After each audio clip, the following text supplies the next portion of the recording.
Broadcasting Region 1. Region 1. This is BBS. Pico Broadcasting Systems Incorporated. DWLV 91.9 MHz. Your news and music stations. BBS. Basta Bareta. Sigurado.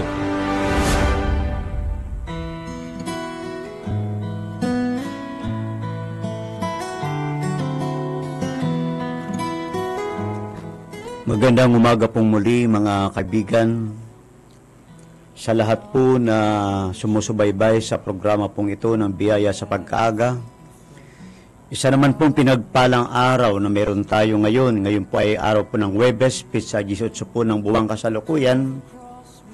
Salamat pong muli sa pagkakataon na meron tayo. Kasama ko po sa ating technical side, wala pong iba, si Sir Stephen Fabis.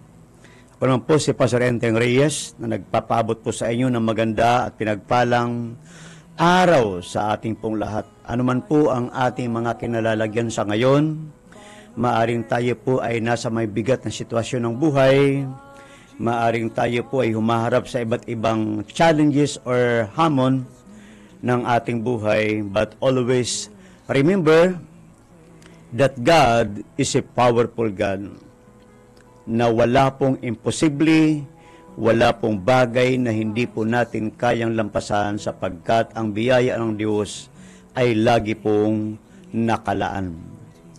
So, ngayon pong umaga, muli po tayo magpapatuloy sa ating pong pag-uusapan na napaka-importante. Alam niyo, sabi po ng banal na kasulatan, ang salita ng Diyos ay espiritu at buhay. Kaya nga po, tuwing umaga, marapat pong bigyan natin ng pansin ang salita ng ating Panginoon. Maaring gawin po natin bago tayo gumawa ng ating mga trabaho, ng ating mga gawain, sa iba't ibang larangan ng ating buhay. Marapat po sana na ating laging bigyan ng pansin ang salita ng ating Panginoon na magdadala sa atin sa isang mapayapa, malayang pamumuhay sa grasya po na pinagkakaloob sa atin ng ating Panginoon. Excuse me po. Ngayon pong umaga, ating pong muli pagkapato, the effect of God's Word. Ano po ba yung epekto ng salita ng Diyos kapag ka ito po ay ating binibigyan ng pansin? Alam niyo ho, ang salita po ng Diyos ay nakasulat lamang sa papel. Pero alam niyo ho, ito po ay napakabisang paraan upang tayo ay patuloy pong makapamuhay sa mundo pong ito na ating kinalalagyan, makapamuhay po tayong may kaayusan. Kaya nga po noong nakaraan ating napag-usapan ng salita po ng Diyos ay nakakatulong po sa atin upang ating mailagay at maisaayos ang ating tinatawag na thinking pattern. Thinking pattern po. Kasi alam niyo ho, tuwing gagawin mang isang bagay, ito po ay laging dumarata o dumadaan sa ating kaisipan. Kaya mahalaga po yung ating isipan ay, kumbaga, not only renewed by the Word of God, kundi ito po ay laging napupuno ng salita ng ating Panginoon. Kasi mantakin po ninyo kung ang iyo pong iisipin lagi ay mga negatibong bagay. Sa palagay niyo po, tuwing mag-isip ka ng negatibong bagay, alam niyo ho, pati iyong pakiramdam ay naaapektuhan ito. Pero tuwing mag-isip ka naman po ng mga positibong bagay, apektado rin po pati yung iyong emotion, iyong kalooban, affected din po yun. Kasi nakadepende nga po sa ating takbo ng ating iniisip. Kaya kapag ang iniisip mo ay lagi negatibo, apektado po pati yung emotion, negatibo din po. Your feeling is affected. Ngayon, yan po yung ating pinag-usapan nakaraan. Ang salita ng Diyos ay nagbabago ng ating thinking pattern. Ano po ang thinking pattern po natin? Dapat po naka-base, naka-lugar, nakakonekta. Saan? Sa salita ng ating Panginoon. Bakit kanyo? Kasi ho, pag hindi po nakakonekta sa salita ng Diyos ang ating isipan, kung ano-ano po ang maiisip natin. Maaring negatibo ito, maaring ito ay hindi talaga totoong makakabuti sa atin. Kasi can you imagine that? Sabi ko nga po, kung may karamdaman ka, kung ito po ay lagi mong isipin, palala po yata ng palala ang iyong pakiramdam. Sa mga nakikinig po, alimbawa, sa mga nagsusubaybay na kayo po ay nasa banig ng karamdaman, kung lagi niyo pong isipin ang banig ng iyong karamdaman na nararamdaman mo naman talaga, nako ho, hindi ho makakatulong sa iyo, salip, pabigat po ng pabigat lalo kapag ikaw ay hahatidan na ng mga bill. Nako, Judith na, naka. Yun po yun. So, ikalawang pinag-usapan natin, ito po ay nagpapatingkad ng ating uhaw at gutom. Saan? Sa salita po o sa katuwiran ng ating Panginoon. Kasi alam niyo ho, ang katuwiran po ng Diyos ay hindi lamang po natin binibigas. Hindi lamang po natin iniisip. Kundi ito po ay nagiging desire, nagiging pagnanasa ng ating puso.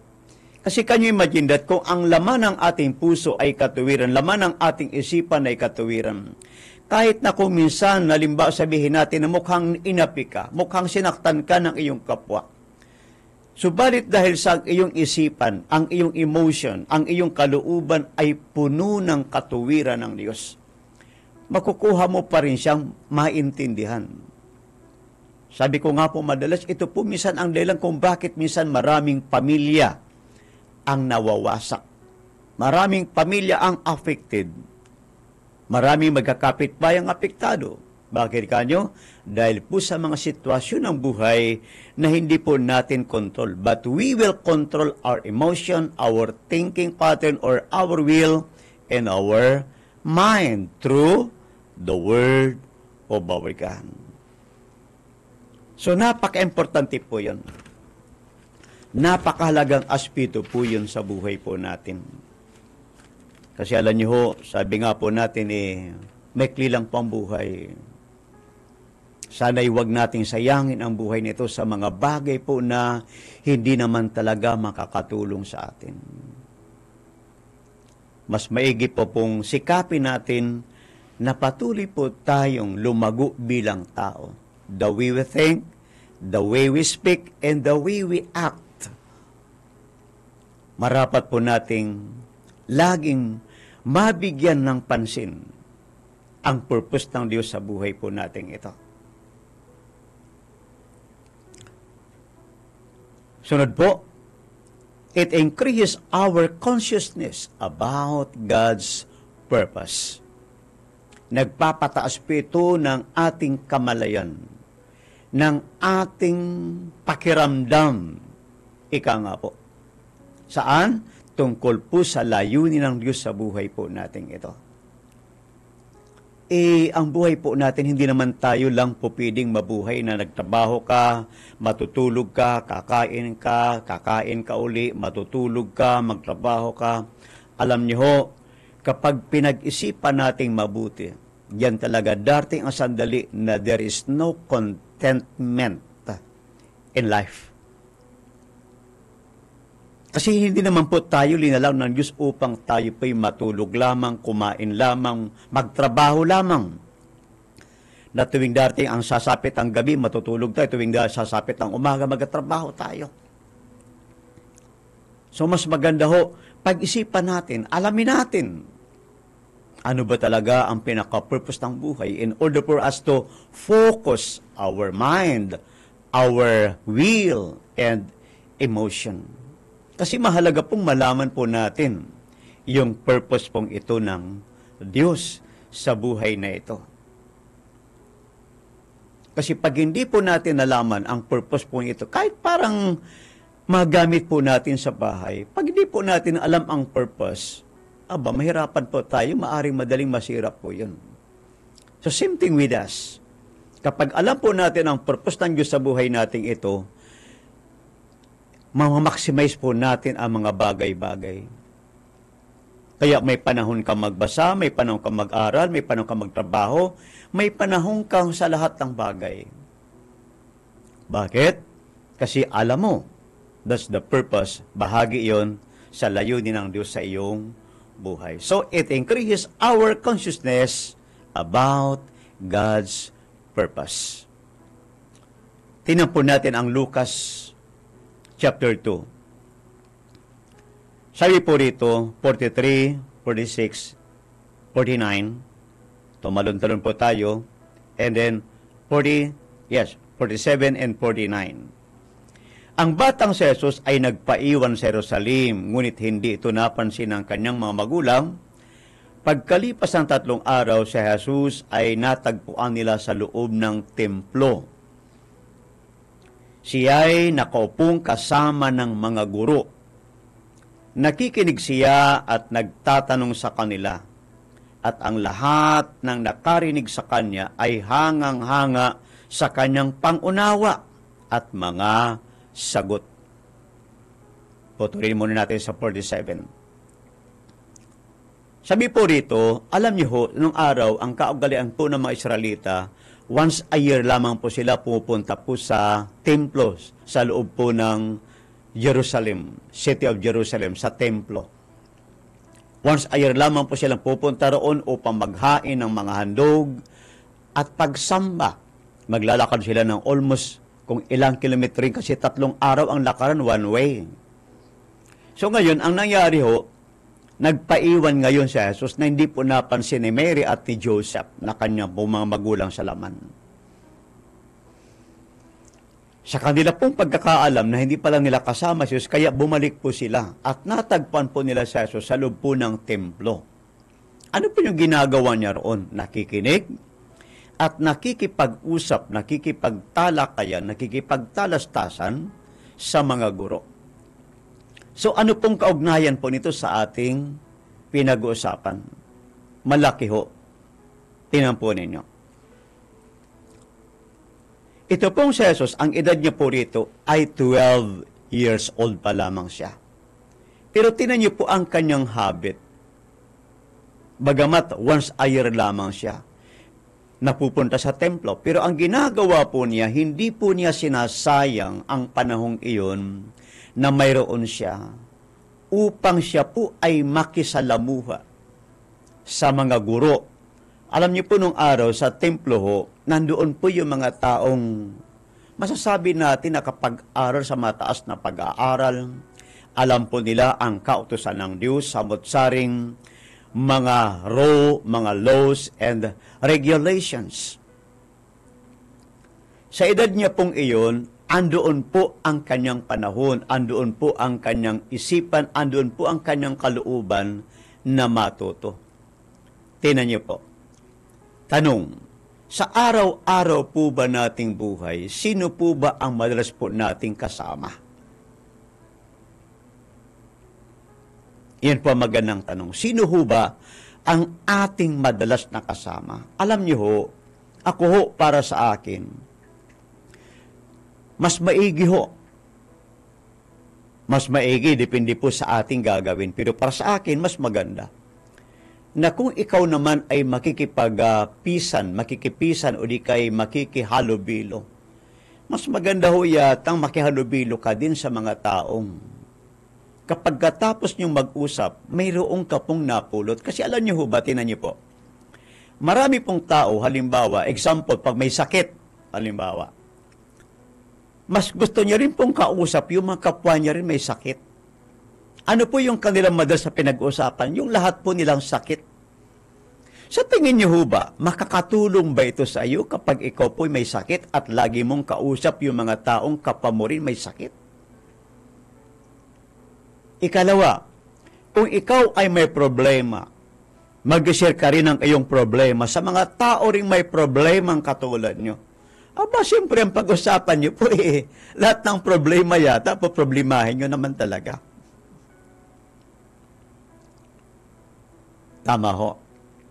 Hindi naman kaya mas magandang hanapin natin yung mga tao makausap natin na kahit po sa loob po ng bahay, kung ang pinag-uusapan po ay problema, maganda sana po yun. Ngunit kung pag-uusapan pang solusyon, higit na mas maganda.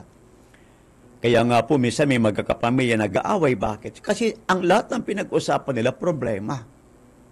Siyempre po naman, nagkakasisihan. Kaya nga po, lumalabas na ganun. Kaya ang maganda po nitong tanong na huwag nating kalimutan, sa araw-araw nating buhay, saan ba natin madalas ginugugol ang ating panahon? At sino-sino ba ang ating mga nakakausap? Yun po ba mga tao na kausap natin, sila ba'y nakakatulong? Halimbawa, wala kang pangarap umangat ang buhay, wala kang pangarap umasinso ang buhay. Aba, huwag ka rin makipag-usap lagi sa walang pangarap sa buhay. Parang ganito lamang po yun, even sa school. Sa eskwelahan po ating mapapansin.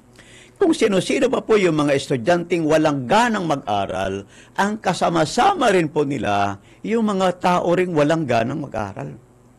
Aba, pag ganyan po ang buhay, hindi ho yata maganda. Tama ho ba? So ito pong si Jesus, ang madalas niya pong kausap, kapag siya po'y nasa Jerusalem, sinasamantala niya ang pagkakataon, kasi once a year lamang, mga tao pong kinikilala, maaring kinikilala sa lipunan, that time po kinikilala sa buong Israel.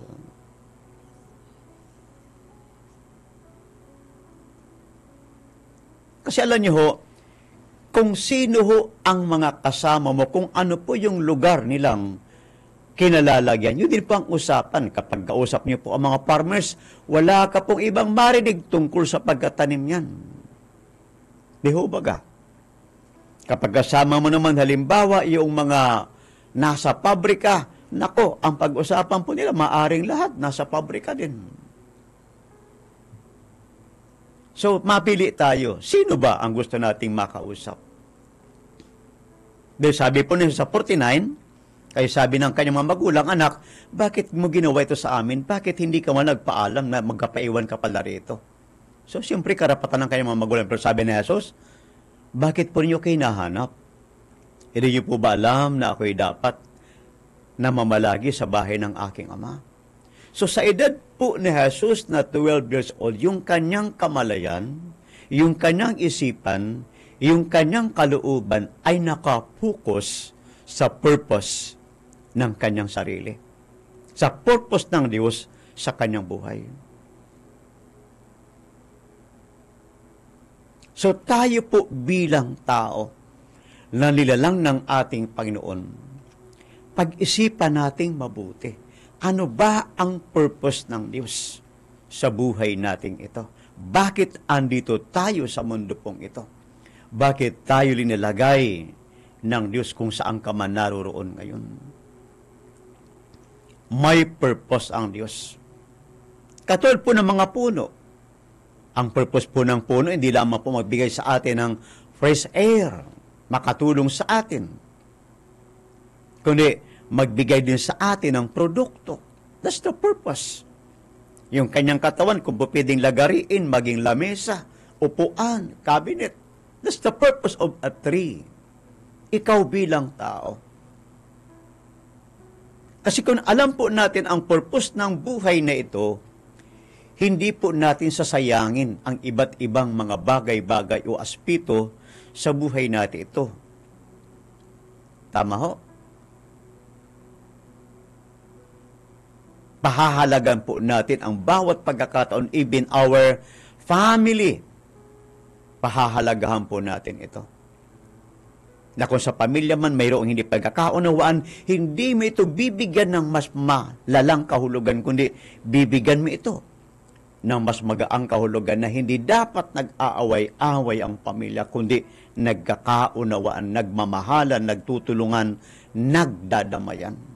Because you know the purpose of life given to you by God. Di ho baga? So, ang salita po ng Diyos ay tumutulong sa atin upang tumaas yung ating kamalayan sa layunin ng Diyos sa buhay natin ito.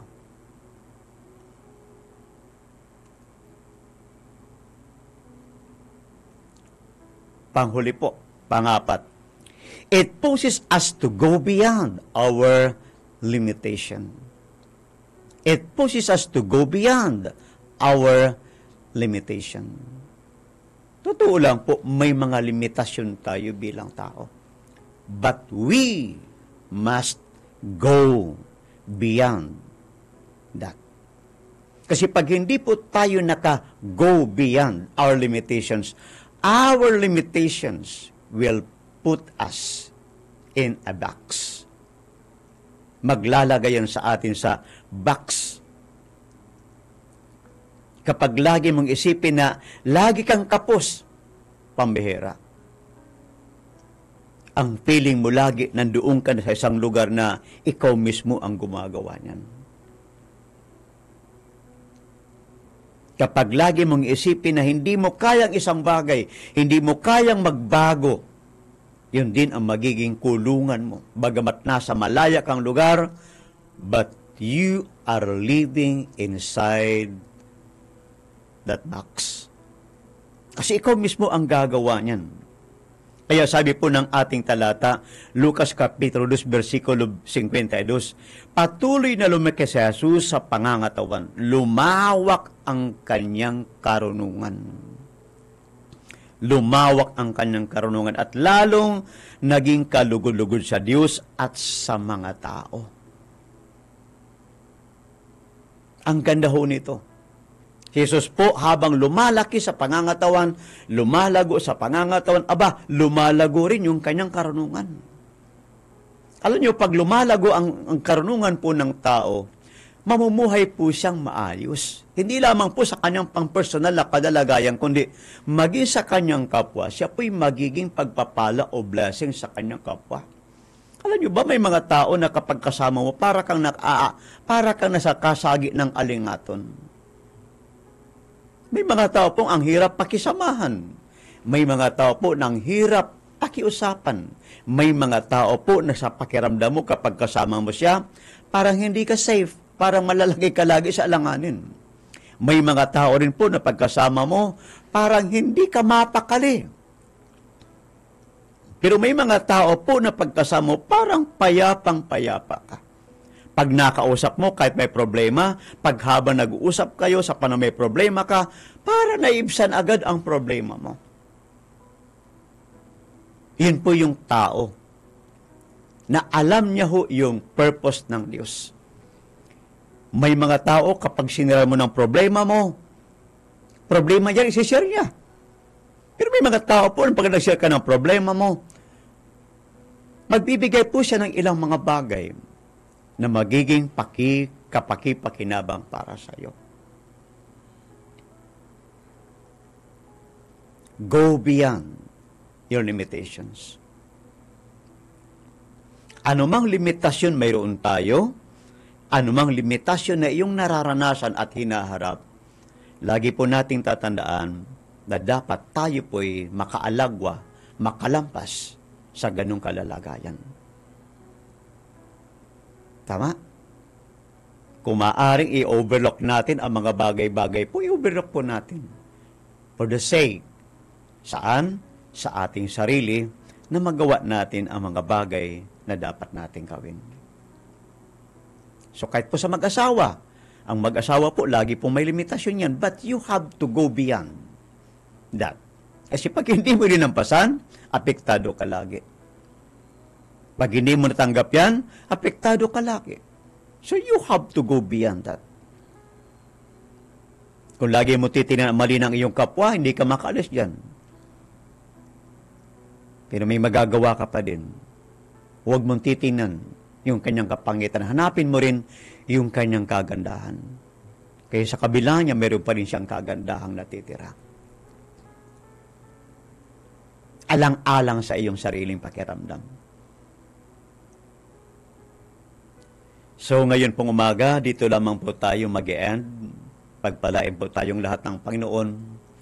Patuloy ko pong dinadalangin at tinideklara na ang bawat pamilya ay maghari nawa ang kaharian ng Diyos at maganap ang kanyang kalooban dito sa lupa katulad ng sa langit. God bless us po.